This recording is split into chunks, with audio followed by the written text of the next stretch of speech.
উসমান হাদি ভাইয়ের কথাগুলো একটু শুনুন, যে উনি না থাকলে ওনার মৃত্যুর বিচার যেন হয়।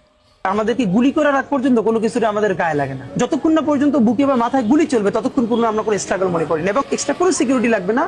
শুধু আমাদেরকে যদি কেউ গুলি করে মেরে ফেলে তাকে যেন ধরে বিচার করা হয়। আপনি যদি আজকে আমাকে, জাবেরকে, আমাদের টিমকে মেরে ফেলেন এবং তার যদি বিচার করতে না পারেন, তাহলে নতুন কেউ জন্মাবে না। শুধু এই জন্য তার বিচার করে ফেলতে হবে, আর কিছু স্পেশাল সিকিউরিটি লাগবে না। ভাই দুঃখ করবেন না, এই দেশে বাবা ইয়াবা গাঁজাখোররা জেল খাটেন 3 বছর, আর যারা লিডার বিক্রি করেন তারা জেল খাটে 3 দিন। তার কারণ কি জানেন ভাই? এ দেশ টাকার পাগল। যারা এই ধরনের লোকজনকে জামিন দেন টাকার জন্যে, শুধু টাকা, তারা মানুষ নয়। যারা অপরাধীদেরকে টাকার জন্যে সমস্ত কিছু সহজ করে দেন, তারা মানুষ নয়।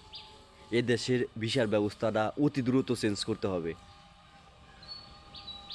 অন্য অন্য দেশের মতো আমাদের বিচার ব্যবস্থাটা করতে হবে, বিশেষ করে সৌদি আরবের মতো আমাদের দেশকে আনতে হবে।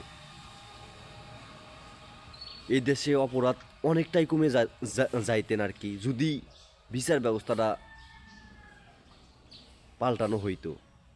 মানুষ অপরাধ করলেও কোনো সাজা নাই মানুষের, এর জন্যই মানুষ অপরাধ করে পারে। অতি দ্রুত আমাদের বিচার ব্যবস্থাটা চেঞ্জ করেন, অবশ্যই আমাদের বাংলাদেশে খারাপ কাজ কমবেন। আপনার মতে কি মনে হয় একটু জানাবেন কমেন্টে। ধন্যবাদ সবাইকে, আসসালামু আলাইকুম।